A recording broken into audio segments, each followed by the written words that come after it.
ആകെ അവനറിയാവുന്ന അറബിയാണ്. ആഖിറത്തല ലാ ഇലാഹ ഇല്ലല്ലാഹ്. മോനെ പഠിക്കും, സഹോദരിമാരെ പഠിക്കും. ഒന്ന് പഠിക്കാൻ ശ്രമിച്ചാൽ പെട്ടെന്ന് കഴിയും. അതുള്ള സാഹചര്യം നിങ്ങളുടെ മുമ്പിലുണ്ട്. എൻ മകനേതു വിദേശത്തു പോകിലും നിന്മനെ കാമ്പിനി ഓർമ്മ വേണം. നിന്നുടെ ഭാഷ നിന്തറവാട്ടമ്മ അന്യ ഭാഷ വിരുന്നുകാരി. ഏതൊരു മന്ത്രവും ഏതൊരു വേദവും ഏതൊരു തത്വവും ഏതൊരാൾക്കും വൃത്തിൽ പതിയണമെങ്കിൽ സ്വഭാഷതന് വക്രത്തിൽ നിന്നു പഠിക്ക വേണം. ഒക്കെ വാക്കാനുള്ളൂ. ഏത് മന്ത്രവും ഏത് വേദവും പറയല്ലേ, ഏതൊരു മന്ത്രവും ഏത് വേദവും അവന്റെ ഹൃദയത്തിൽ പഠിക്കണമെങ്കിൽ അവനവന്റെ ഭാഷയിൽ നിന്ന് പഠിക്കണം. ഖുർആൻ ഹൃദയത്തിൽ ഇറങ്ങണമെങ്കിൽ മലയാളത്തെ എഴുതി പിടിച്ചിട്ട് ഓതിയ ഹൃദയത്തിൽ ഇറങ്ങൂല.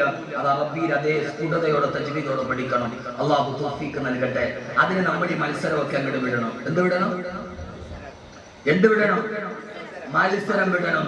ഞാൻ ഏത് വലിയ രാജാവാണെങ്കിലും ഈ മത്സരം വിട്ടിട്ട് ഖുർആൻ പഠിപ്പിക്കുന്ന ഒരു അത്ഭുതമുണ്ട്. ഖുർആൻ ഒരു സൂറത്തുണ്ട്. ആ സൂറത്തിന്റെ പേര് ഉറുമ്പെന്ന്.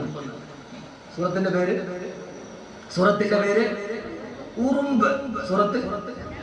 സൂറത്തിൽ നംല്. ശരി, ഞാൻ ഇന്ന് സമയമൊന്നും അധികമില്ല. സൂറത്തിന്റെ മുന്നിൽ ഒന്ന് രണ്ട് കാര്യം പറയാം. ബാക്കി ഇൻഷാ അല്ലാഹ് ഞാൻ പറഞ്ഞല്ലോ ഒരു അഭ്യുദയാകാംക്ഷയായിട്ട് ഞാൻ ഉണ്ടാവും. അപ്പൊ നമുക്ക് പിന്നീട് പറയാം.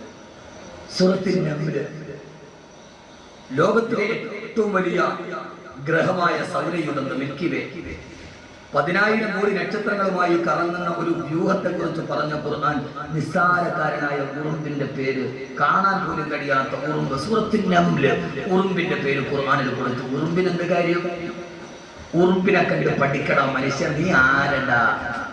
നീ ആരടാ? നിങ്ങളല്ല കേട്ടോ. നീ ആരടാ? ഉറുമ്പിനെ കണ്ട് പഠിക്കും. നമുക്ക് മത്സരം. ആരടാ? ഞാനാ സുൽത്താൻ, ഞാനാ രാജാവ്, ഞാനാണ് അധികാരി, എനിക്കപ്പുറത്തോട്ട് പിന്നെ ലോകമില്ല. എടാ, നീ ആരെ കണ്ടിട്ടടാ? കരയിൽ നിന്ന് വ്യഭിചരിച്ചിട്ട് കൊതി തിരാതെ കടലിൽ കിടന്ന് വ്യഭിചരിച്ച ആളാ ഫിറഔൻ. ആ ഫിറഔൻ ഈജിപ്തിലെ മ്യൂസിയത്തിൽ മലന്ന് കിടപ്പുണ്ട്. ആരാ ഫിറഔൻ? കരയിൽ നിന്ന് വ്യഭിചരിച്ചിട്ട് കൊതി തിരാതെ കടലിൽ കിടന്ന് വ്യഭിചരിച്ച ആളാ ഫിറഔൻ. മൂസാ നബി പറഞ്ഞു ചെയ്യരുത്. അല്ലാഹുവിനെ വെല്ലുവിളിച്ച ഫിറഔൻ എവിടെ പോയി?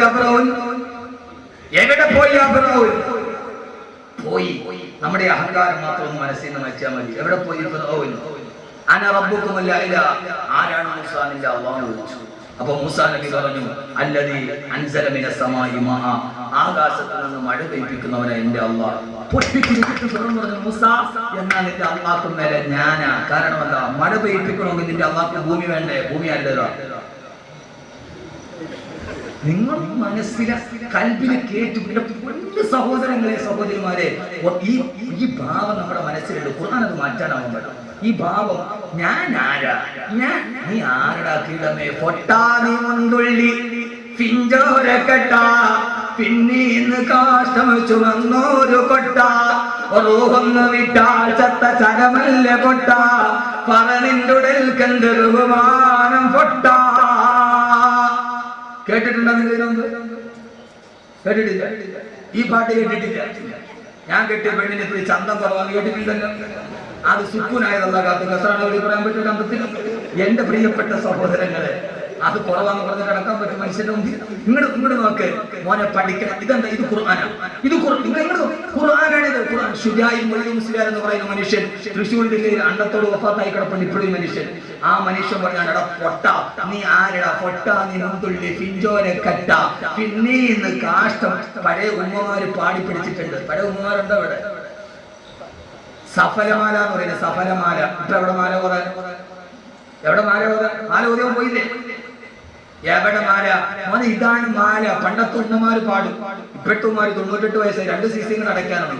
എന്നാലും ഉമ്മമാർക്ക് അത് അറിഞ്ഞുകൂടാ. പഴയ എന്റെ ഉമ്മ ഇത് പാടി തന്നത് കേട്ടാ ഞാൻ പഠിച്ചത്. എന്താ ഇത്? ഖുർആനാണ്. ഖുർആനാണ്. എടാ പൊട്ട, നീ എന്ത് കണ്ടിട്ടടാ അഹങ്കരിക്കണം? നീ ആരടാ? പൊട്ട നീ മുന്തുള്ളി പിഞ്ചോര കെട്ട പിന്നീന്ന് കാഷ്ടം ചുമന്നൊരു കൊട്ട. എടാ, നീ ഉമ്മാടെ ഉമ്മ വാപ്പാടെ ആര് തൊടാനറയ്ക്കുന്ന കണ്ടാലുടനെ തുടച്ചു മാറ്റാൻ വ്യഗ്രത കാണിക്കുന്ന ഒരു തുള്ളിയിൽ നിന്ന് നിന്നെ സൃഷ്ടിച്ചതല്ലേടാ മനുഷ്യ. ഇപ്പൊ നിന്നെ സൃഷ്ടിച്ചിട്ട് നീ ഇപ്പൊ ആരാ? നെഞ്ചും വിരിച്ചിട്ട് അങ്ങനെ നടക്ക. ഇപ്പൊ നീ ആരാ മോനെ?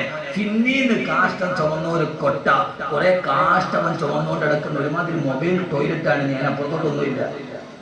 എന്റെ പ്രിയപ്പെട്ട സഹോദരങ്ങളെ, ഈ വസ്ത്രത്തിന്റെ ഉള്ളിൽ നീ ആരാ? കുറെ കാഷ്ടവൻ ചുമന്നുകൊണ്ട് കിടക്കുന്ന ഒരുമാതിരി മൊബൈൽ ടോയ്ലറ്റ്. കാന പീന സോന ഹഗ്ന. തീർന്നു, വിഷയം തീർന്നു. എന്നിട്ട് ഇങ്ങനെ നടക്കുക. ഞാൻ ആരാ? ദുനിയാവിൽ ആർക്ക് സുൽത്താനാവും? ദുനിയാവിലെ സുൽത്താൻ ആരാവാത്ത? ആഖിറത്തിലെ സുൽത്താനാവാന്റെ പ്രശ്നം. ദുനിയാവിൽ ആർക്കുമാവും, പക്ഷേ ആഖിറത്തിലെ സുൽത്താനാവാൻ കഴിയണം. അതുകൊണ്ടാണ് ഖുർആൻ പറഞ്ഞത്.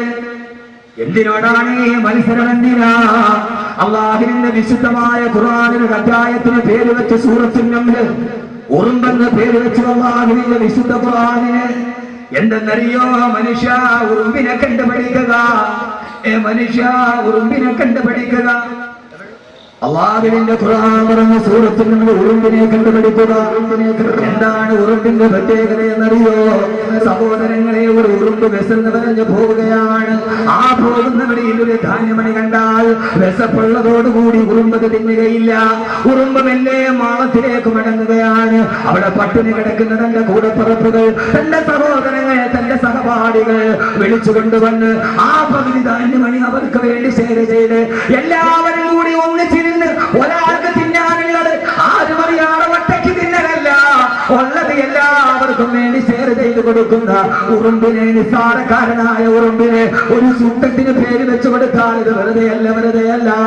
ആ ഉറുമ്പിനെ കണ്ടു നിങ്ങൾ പഠിക്കണേ. ആ ഉറുമ്പിനെ കണ്ടു നിങ്ങൾ പഠിക്കണേ എന്ന് അല്ലാഹുവിന്റെ വിശുദ്ധ ഖുർആൻ. ഉറുമ്പ് തന്നെ തിന്നില്ല, നേരെ പോയി വിളിച്ചുകൊണ്ട് വരും. ഉള്ളത് മറ്റൊരാൾക്ക് കൂടി കൊടുക്കും. രണ്ടാമത് ഉറുമ്പിനൊരു സ്വഭാവമുണ്ട്. സൂറത്തുൻ നംല ഞാൻ പറയുക. ഇത് കഴിഞ്ഞ ഒരു വലിയ കഥ ഞാൻ പറഞ്ഞു. സൂറത്തുൻ നംലിൽ അല്ലാഹു തൗഫീഖ് നൽകി. ഒരു ശാസ്ത്ര സത്യം പറയാൻ വേണ്ടി ഒരു കഥ പറഞ്ഞു. പക്ഷെ ഉറുമ്പിനൊരു സ്വഭാവമുണ്ട്. എതിരെ ഒരാൾ വന്നാൽ ഉറുമ്പിന് കൂട്ടം ഒന്നും ചെയ്യില്ല, അത് മെല്ലെ ഒന്ന് ഒതുങ്ങി കൊടുക്കും. ഉറുമ്പ് മെല്ലെ ഒന്ന് ഒതുങ്ങി നിൽക്കും. മറ്റുള്ളവർ പോയി കഴിയുമ്പോൾ ഉറുമ്പും കൂട്ടം മെല്ലെ മുമ്പോട്ട് പോകും. ഈ ഉറുമ്പിന്റെ സ്വഭാവം മനുഷ്യൻ നിനക്കില്ലാത്തതല്ലടാ, നീ ഇത്ര അഹങ്കാരിയായി പോയല്ലോ എന്ന് പറയാനാണ് 100-ലധികം ആയത്തുകളുള്ള ഒരു സൂക്തത്തിന് ഉറുമ്പിന്റെ പേര് കൊടുത്തു. ഇതൊരു ദൈവിക രംഗത്തിനെ കഴിഞ്ഞു. ഈ ഒരു മനസ്സ് ഒന്ന് ഒതുങ്ങിക്കൊടുക്കാൻ ഒരു മനസ്സിലായിരുന്നെങ്കിൽ നമ്മുടെ സംഘടനകൾ രക്ഷപ്പെടുമായിരുന്നു, നമ്മുടെ സമൂഹം രക്ഷപ്പെടുമായിരുന്നു, നമ്മുടെ മഹല്ല് രക്ഷപ്പെടുമായിരുന്നു. എന്തിനേറെ ഭാര്യയും ഭർത്താവും രക്ഷപ്പെടുമായിരുന്നു. ഭർത്താവ് ഇങ്ങോട്ട് വന്നു, ഭാര്യ ഒന്ന് ഒതുങ്ങി കൊടുത്താൽ ഭർത്താവ് ഇങ്ങനെ വന്ന ഭാര്യ ഉറുമ്പിന്റെ സ്വഭാവം പഠിക്കുക. ഇത് വെറുതെ ഒരു സൂറത്തിൽ പേര് വെച്ചല്ല, ഒന്ന് ഒതുങ്ങി കൊടുക്കാൻ, ഒന്ന് അഡ്ജസ്റ്റ് ചെയ്ത് കൊടുക്കാൻ. ഇതെവിടെ അഡ്ജസ്റ്റ് ചെയ്യാൻ? ഭാര്യയും ഭർത്താവും ജീവിക്കണോ? ഉറുമ്പിനെ കണ്ടുപഠിക്കണമെന്ന് വിശുദ്ധ ഖുർആൻ. വാപ്പയും മകനും തമ്മിലുണ്ടാവണോ? ഉറുമ്പിനെ കണ്ടുപഠിക്കണമെന്ന് വിശുദ്ധ ഖുർആൻ. മഹല്ല് നന്നായിട്ട് പോകണോ? ഉറുമ്പിനെ കണ്ടുപഠിക്കണമെന്ന് വിശുദ്ധ ഖുർആൻ. കൂടപ്പുറപ്പുകൾ നന്നായി പോകണോ? ഉറുമ്പിനെ കണ്ടുപഠിക്കണമെന്ന് വിശുദ്ധ ഖുർആൻ. അള്ളാഹു നമ്മൾ അങ്ങനെ ആക്കി തരട്ടെ. അള്ളാഹു നമ്മൾ അങ്ങനെ ആക്കി തരട്ടെ. അള്ളാഹു നമ്മൾ അങ്ങനെ ആക്കി തരട്ടെ. ആമീൻ പറയും മനുഷ്യന്മാരെ. ആ വിശുദ്ധമായ ഖുർആനിൽ ഒരു സൂറത്തിന്റെ പേര് ഉറുമ്പ്, മറ്റൊരു സൂറത്തിന്റെ പേര് ഇരുമ്പ്. സൂറത്തുൽ ഹദീദ്. ഒരു സൂറത്തിന്റെ പേര് ഇരുമ്പ്, മറ്റൊരു സൂറത്തിന്റെ പേര് ഉറുമ്പ്, മറ്റൊരു സൂറത്തിന്റെ പേര് ഇരുമ്പ്. യഥാർത്ഥത്തിൽ സൂറത്തുൽ ഹദീദ് ഖുർആനിൽ സൂറത്താണ്. പഠിക്കുക നന്നായിട്ട്. ഖുർആൻ പഠിക്കാൻ താല്പര്യം വരാൻ വേണ്ടി പറയുക. യഥാർത്ഥത്തിൽ ഒരു സൂറത്തിന് പേര് വെക്കുമ്പോൾ ഇരുമ്പ് വെക്കാവോ? ഇരുമ്പെന്ന് നമ്മൾ സാധാരണ ആക്രി അല്ലെ, സാധാരണ ഭാഷ ആക്രി, വിലയില്ലാത്ത സാധനം. യഥാർത്ഥത്തിൽ ഒരു ലോഹമാണ് ഇരുമ്പ്. ഒരു ലോകത്തിന്റെ പേര് വെക്കണമെങ്കിൽ ഏറ്റവും വിലയുള്ള സ്വർണത്തിന്റെ പേര് വെക്കേണ്ട. ഖുർആനിന്റെ സൂറത്തിന്റെ പേര് പറയും ഇരുമ്പാണ് പറയേണ്ടത്. സ്വർണം, പ്ലാറ്റിനം, വൈഡൂര്യം, മരതകം. ഒരു സൂറത്തിന് പേര് വെച്ച് സൂറത്തുൽ ഹദീദ്. നീ വലിച്ചെറിഞ്ഞ ഖുർആന്റെ കഥയാണ് ഈ പറയുക. ഇരുമ്പ്. എന്തുകൊണ്ട്? ഇരുമ്പിനൊരു പ്രത്യേകതയില്ല. ആർക്കെങ്കിലും പറയാം ഇരുമ്പിന്റെ പ്രത്യേകത? ഇരുമ്പിന്റെ പ്രത്യേകത ഈ കൂട്ടത്തിരിക്കുന്ന ആർക്കെങ്കിലും പറയോ? ഇപ്പൊ ദയാനന്ദനെ കൊല്ലാനുള്ള സാധ്യത. അതായത് ലോകത്തുള്ള സർവ്വലോഹങ്ങളും ഈ ഭൂമിയിൽ നിന്ന് ഉത്പാദിപ്പിക്കപ്പെടുന്നതാണ്. എന്നാൽ ഇരുണ്ടെന്ന ഒരേ ഒരു ലോകം അത് ആകാശത്തിൽ ഉത്പാദിപ്പിക്കപ്പെടുന്നതാണ്.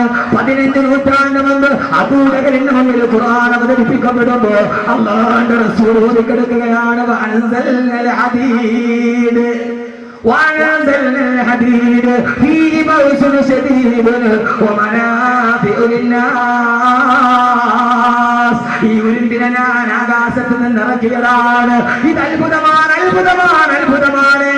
ലോകമെന്ന ഇരുമ്പെന്ന ഒരേ ഒരു ലോകം അത് ആകാശത്ത് നിന്ന് ഇറക്കിയതാണെന്ന് 14 നൂറ്റാണ്ടുകൾക്ക് മുമ്പ് അല്ലാഹുവിന്റെ വിശുദ്ധ ഖുർആൻ. അല്ലാഹുവേ, നീ ഞങ്ങൾക്ക് ബോധം നൽകണേ തമ്പുരാനെ. ഈ ഖുർആനിൽ ഞങ്ങൾക്ക് നീ അറിവ് നൽകണേ തമ്പുരാനെ. ഈ ഖുർആനിൽ ഞങ്ങൾക്ക് അറിവ് നൽകണേ തമ്പുരാനെ.